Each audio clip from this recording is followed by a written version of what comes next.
तो आगे कंटिन्यू करते हैं IIT JEE question discussion. Question note करो आप और इस क्वेश्चन में स्टार मार्क कर लेना, अच्छा क्वेश्चन है, इंपोर्टेंट क्वेश्चन है।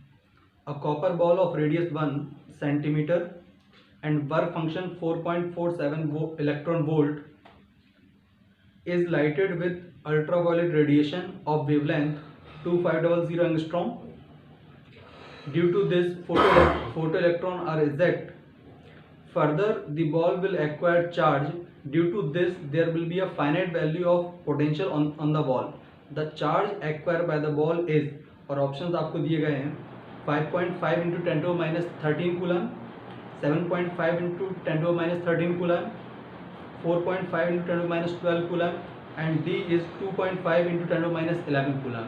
ओके, पहले क्वेश्चन समझते हैं और डेटा यहाँ पर थोड़ा सा नोट कर लेते हैं। डेटा में क्या बोलोगे, स्फेरिकल बॉल है अपनी, स्फेरिकल बॉल का रेडियस जो है वो 1 सेंटीमीटर, तो 10 to the power minus 2 metre हो गई इसकी रेडियस। और क्या गिवन है कि जो इस पर लाइट इंसिडेंट हो रही है उसका वेवलेंथ अपने गिवन है 2500 एंगस्ट्रॉम। और साथ ही साथ अपने को बोला गया कि इसका जो मेटेलिक सरफेस का वर्क फंक्शन है दैट इज 4.47 इलेक्ट्रॉन वोल्ट, ये बोला गया है। अब देखो इसमें होगा क्या कि बेसिकली इस फोटोन के आने से, इस वेवलेंथ के फोटोन के आने से यहाँ से इलेक्ट्रॉन क्या होंगे, इजेक्ट होंगे। सबसे पहले तो इसका वर्क फंक्शन एनर्जी कैलकुलेट करते हैं किसकी, इंसिडेंट फोटोन की। तो इंसिडेंट फोटोन की जो एनर्जी कैलकुलेट करेंगे हम simply, energy is equal to होगा 12400 अपॉन 2500। इसको सॉल्व कर लेंगे तो इट इज अप्रोक्सीमेटली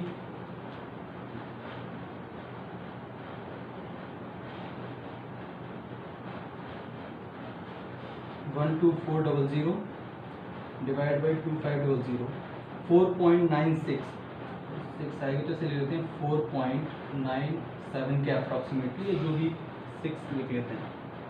तो यहाँ से ये अपने पास एनर्जी आ गई। तो हम सबसे पहले ये देखते हैं कि वर्क फंक्शन था 4.47 है ना, और आपकी जो इंसिडेंट फोटोन की एनर्जी आई दैट इज 4.96 है, 6 इलेक्ट्रॉन वोल्ट है। तो ये एनर्जी वर्क फंक्शन से ज़्यादा है, तो यहाँ से इलेक्ट्रॉन तो इजेक्ट होंगे, और जब इलेक्ट्रॉन यहाँ से इजेक्ट होगा उस इलेक्ट्रॉन की काइनेटिक एनर्जी हम निकाल सकते हैं। तो काइनेटिक एनर्जी क्या हो जाएगी, 4.96 माइनस 4.47, 4.96 माइनस 4.47 कर लो, 4.96 माइनस 4.47 0.49। तो kinetic energy of ejecting electron maximum कितनी है, 0.49 इलेक्ट्रॉन वोल्ट। इसे अप्रॉक्सीमेटली हम लिख लेते हैं 0.5 वोल्ट। क्लियर। अब एक बार लॉजिकली सोचो, जब ये इलेक्ट्रॉन इजेक्ट होगा तो इस इलेक्ट्रॉन के इजेक्शन से इस चार्ज पर, इस स्फेरिकल बॉडी पे कैसा चार्ज आना स्टार्ट हो जाएगा, पॉजिटिव। अब जब पॉजिटिव चार्ज आना स्टार्ट हो जाएगा तो सोचो जब ये इलेक्ट्रॉन निकल रहा है 0.5 इलेक्ट्रॉन वोल्ट की एनर्जी। अब सोचो स्टॉपिंग पोटेंशियल, एक चीज याद करो कि अगर एक पॉजिटिव सरफेस यहाँ पर है और यहाँ से जो इलेक्ट्रॉन निकल रहे हैं उस इलेक्ट्रॉन की अगर काइनेटिक एनर्जी 0.5 इलेक्ट्रॉन वोल्ट है, एक चीज मैंने बताई थी, अगर किसी भी इलेक्ट्रॉन की maximum kinetic energy 0.5 electron volt हो तो इसके लिए स्टॉपिंग पोटेंशियल क्या होगा, सोच के देखो। स्टॉपिंग पोटेंशियल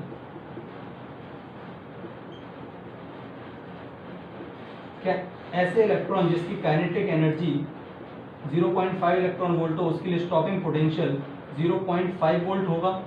ये चीज समझ में आती है। अब लॉजिकली सोचो कि इससे इलेक्ट्रॉन कब तक इजेक्ट होते रहेंगे।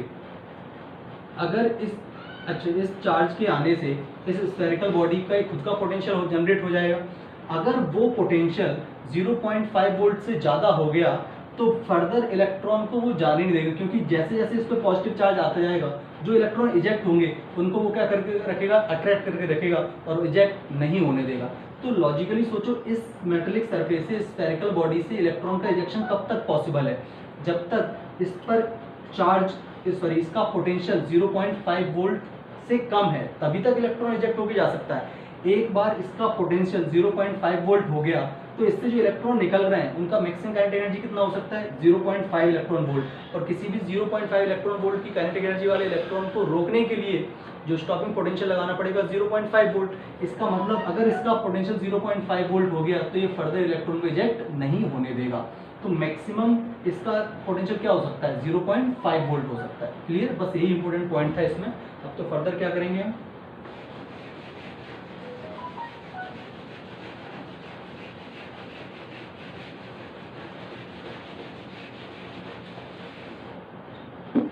अगर एक स्फेरिकल बॉडी का पोटेंशियल 0.5 वोल्ट है तो पोटेंशियल क्या लिखते थे हम, के क्यू बाई आर।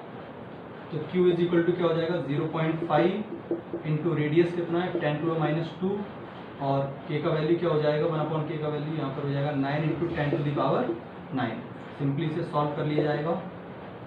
तो 0.5 या 5 डिवाइड से लिख लेते हैं, 5 इंटू 10⁻, ये -3 हो जाएगा, -12/9। 5 divided by 9, it is 0.55 into 10⁻12, तो हम लिख देंगे 5.5 into 10⁻13 coulomb. This will be the answer. Clear है, तो आप नोट करो इसे, फिर अगला क्वेश्चन करते हैं।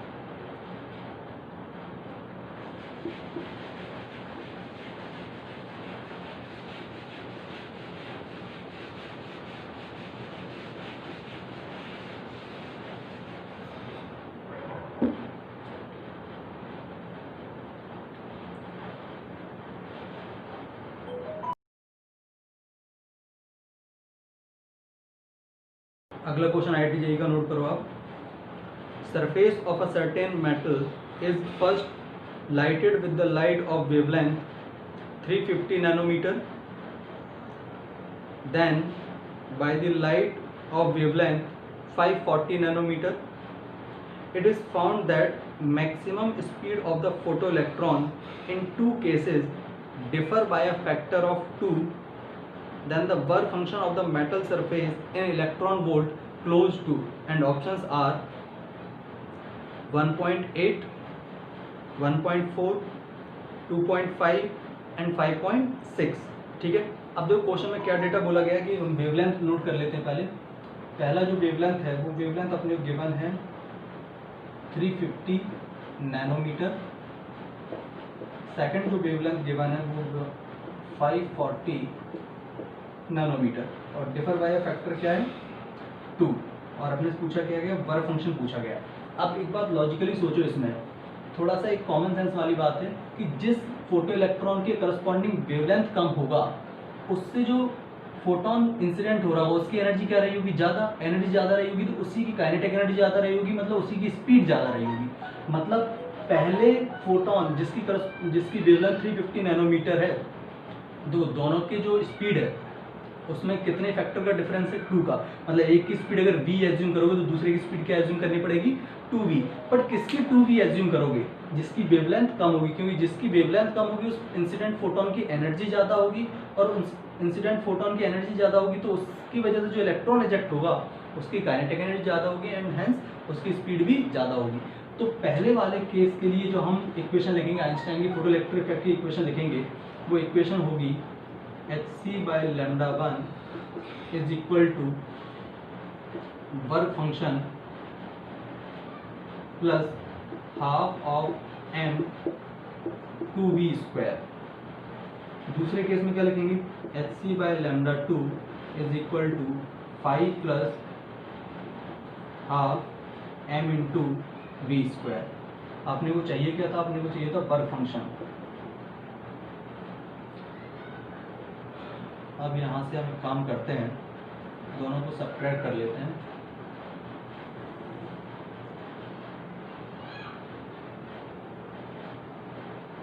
तो ये वैल्यू हो जाएगी अपनी hc/λ1 माइनस 5,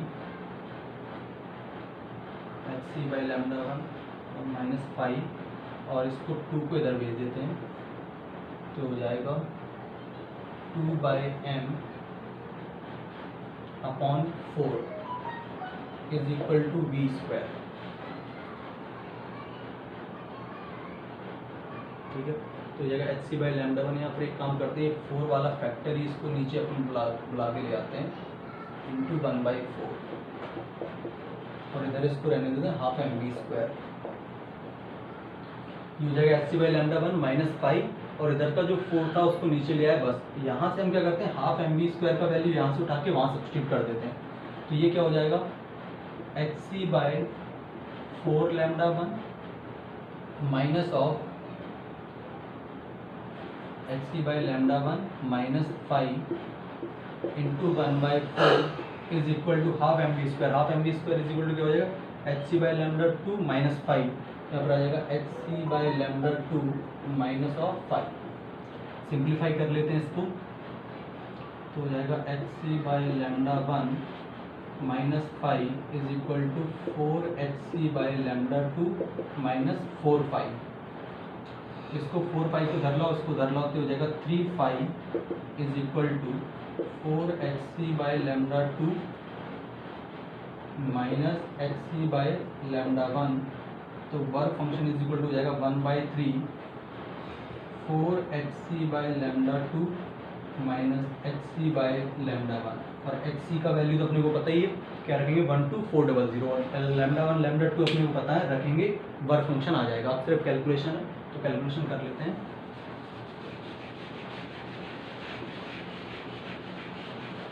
अच्छा, नैनोमीटर में दिया हुआ है, तो 12400 की जगह सिर्फ क्या रखेंगे 1240। तो work function phi is equal to क्या हो जाएगा 1/3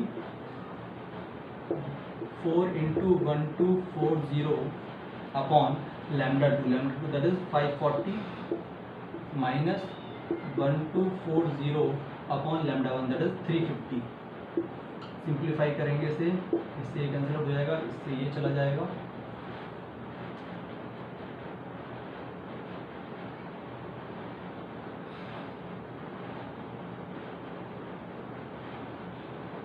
वन 24 इंटू 4 496 डिवाइड बाई 54, यह है 9.18, 1/3 9.18 माइनस 124 डिवाइड बाई 35, यह है 3.54, 9.18 माइनस 3.54, ये 5.64 divide by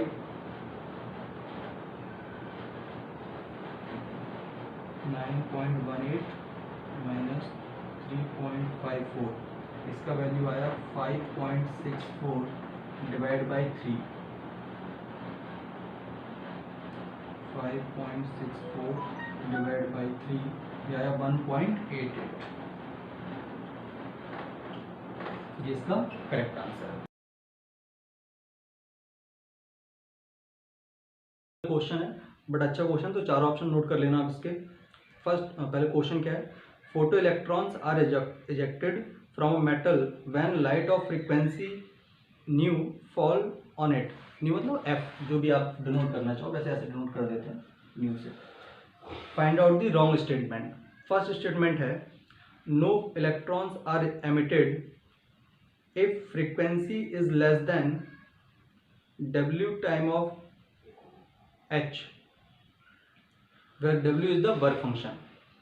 Second, the ejection of the photoelectron is an instantaneous process. C, the maximum energy of the photoelectron is h nu. And D, the maximum energy of the photoelectron is independent of the intensity of the light. ठीक है, तो first जो पहला option था वो क्या था, no electrons are emitted if nu is less than, nu is energy of incident photon. अगर उसकी इंसिडेंट फोटोन की एनर्जी वर्क फंक्शन से कम होगी तो जाहिर सी बात है कि जो इलेक्ट्रॉन होंगे वो इजेक्ट नहीं होंगे। तो फर्स्ट स्टेटमेंट जो है वो एकदम करेक्ट है कि आपकी जो इंसिडेंट फोटोन की एनर्जी है वो वर्क फंक्शन से ज़्यादा होनी चाहिए तभी इलेक्ट्रॉन इजेक्ट होंगे। तो फर्स्ट स्टेटमेंट क्या हो गया अपना करेक्ट। सेकंड स्टेटमेंट क्या है, the ejection of photo electron is a instantaneous process. ये तो हमने स्टोरी में पहले ही क्लियर किया था कि बेसिकली इंसिडेंट फोटोन जैसे इंसिडेंट होता है और अगर इलेक्ट्रॉन को इजेक्ट होना होता है तो with in the fraction of second वो निकल जाता है कि स्पॉन्टेनियस प्रोसेस थी, है ना, तो इसमें कोई टाइम का लैग नहीं होता। तो ये स्टेटमेंट भी करेक्ट है। सी स्टेटमेंट है the maximum energy of the photo electron is H new. ये रॉन्ग स्टेटमेंट है, क्योंकि एक बात अपने को पता है कि अगर किसी फोटोन इंसिडेंट फोटोन की एनर्जी एच न्यू है तो वो एनर्जी दो काम में जाती है, एक तो work function phi plus kinetic energy maximum. तो kinetic energy maximum can not be equal to h nu only, it will be equal to h nu minus phi. तो जो आपका सी स्टेटमेंट था वो क्या हो गया, रॉन्ग स्टेटमेंट हो गया। ठीक है, फर्दर डी को भी डिस्कस कर लेते हैं। The maximum energy of the photo electron is independent of the intensity of the light. ये अपने को क्लियर है कि जो फोटो इलेक्ट्रॉन इजेक्ट होता है, जो इलेक्ट्रॉन इजेक्ट होता है उसकी kinetic energy intensity of light पे डिपेंड नहीं करता, वो तो फ्रीक्वेंसी ऑफ लाइट पे डिपेंड करता है कि अगर फ्रीक्वेंसी आपने इंक्रीज की तो उसके लिए काइनेटिक एनर्जी, इजेक्टिंग इलेक्ट्रॉन की काइनेटिक एनर्जी भी इंक्रीज हो जाएगी। ठीक है, तो आप इसको नोट कर लो, सी स्टेटमेंट इसका रॉन्ग है, बाकी सारे स्टेटमेंट इसके करेक्ट हैं। ठीक है, चलो अगला क्वेश्चन करते हैं।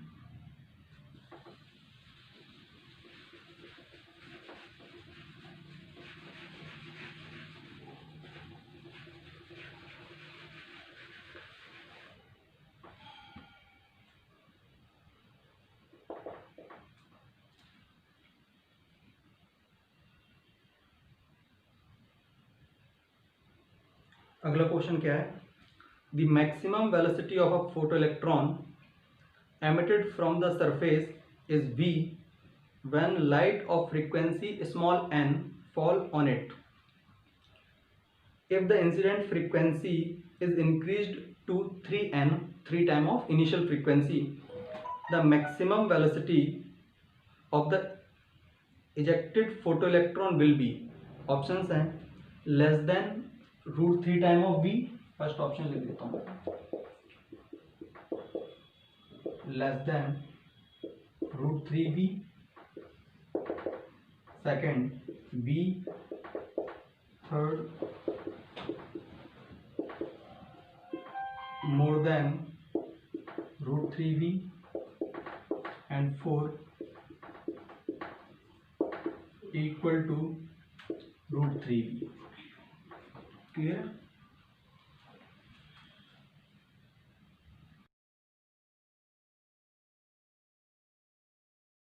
कैसे करेंगे, बहुत सिंपल सा क्वेश्चन है। अपने को पता है कि पहली केस में फ्रीक्वेंसी कितनी थी, अपना n था, तो हम इक्वेशन क्या लिखेंगे, इक्वेशन लिखेंगे एच एफ, एफ की जगह लिख देंगे n is equal to 5 plus half of M V square. Second case में क्या बोला था कि हमने जो फ्रीक्वेंसी ली थी वो फ्रीक्वेंसी इनिशियल फ्रीक्वेंसी की 3 टाइम कर दी। तो आप ऐसा समझो कि स्पीड, तो यहाँ से v का वैल्यू निकाल लो पहले। तो v इज इक्वल टू क्या हो जाएगा, H N minus 5 into 2/m का अंडर रूट। ऐसे इक्वेशन 1 बना दो। सेकेंड केस में जब हमने फ्रीक्वेंसी को 3 टाइम कर दिया तो इक्वेशन क्या बन जाएगी, इक्वेशन बन जाएगी h into 3n is equal to 5 plus half of M V square. इसे v डैश कर दो, तो v dash is equal to क्या हो जाएगा, v dash is equal to हो जाएगा h into 3n minus 5 into 2/m का अंडर रूट।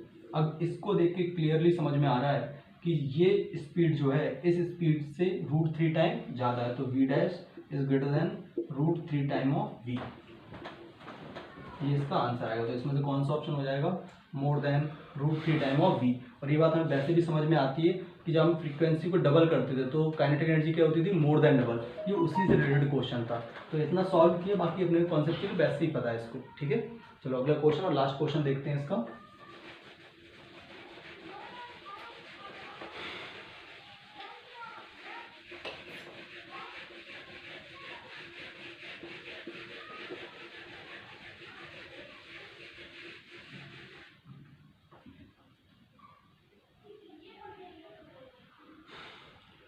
क्वेश्चन बोला गया, a laser light of wavelength 600 nanometre is used to build a detachment.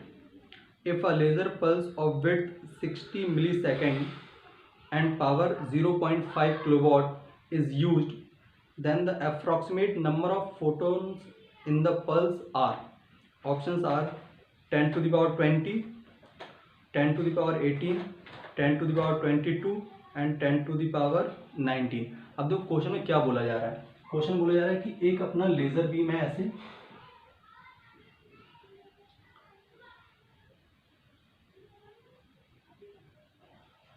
जो कि यहाँ से पल्स जनरेट करता है और इसका पावर अपने को बोला गया है, पावर कितना दिया हुआ है, पावर दिया हुआ है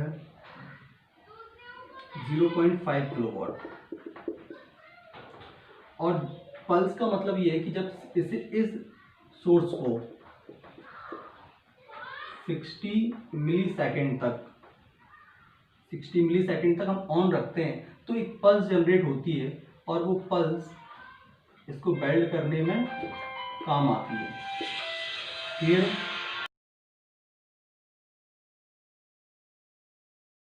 अपने को क्या बताया गया कि ये जो अपना सोर्स है, इससे जो पल्स निकलती है वो पल्स 60 मिलीसेकंड में जनरेट होती है।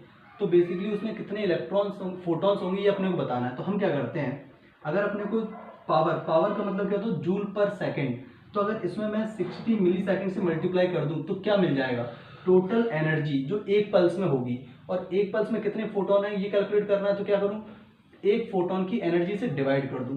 तो number of photon is equal to energy कितनी हो जाएगी, बेसिकली इसकी पावर है 0.5 किलोवाट, तो 10⁻³ इंटू 60 मिलीसेकंड, मतलब 60 इंटू 10⁻³ अपॉन hc/लैम्डा। लैम्डा को ऊपर भेज दिया तो लैम्डा कितना था इसका, बेसिकली अपने को वेवलेंथ गिवन होगी, वेवलेंथ गिवन है 600 नैनोमीटर। तो हम इसे लिख देंगे 600 इंटू 10⁻⁻⁷, h का वैल्यू रख देंगे 6.6 इंटू 10⁻34 और c का वैल्यू रख देंगे 3 इंटू 10⁸। इस पूरे को सॉल्व कर लेंगे तो अपने को जो वैल्यू मिलेगी वही नंबर ऑफ फोटोन होंगे। मैं एक बार फिर बता देता हूँ हमने क्या किया। सबसे पहले हमने कितनी एनर्जी आई वो हमने निकाली। तो टोटल एनर्जी कैसे निकालेंगे, पावर इंटू टाइम, ये क्या हो जाएगा एनर्जी, और इसमें डिवाइड कर देंगे एनर्जी ऑफ सिंगल फोटोन hc/लैम्डा, तो अपने को क्या मिल जाएगा, नंबर ऑफ फोटॉन्स। क्लियर? इसे सिंप्लीफाई कर लेना तो इसका जो भी आंसर आएगा वो अपना ऑप्शन होगा। ठीक है, चलो ये अपना फोटो इलेक्ट्रिक इफेक्ट कंप्लीट हो गया। अब हम आगे कंटिन्यू करेंगे एक्स रेज। ठीक है, चलो बाय बाय, टेक केयर।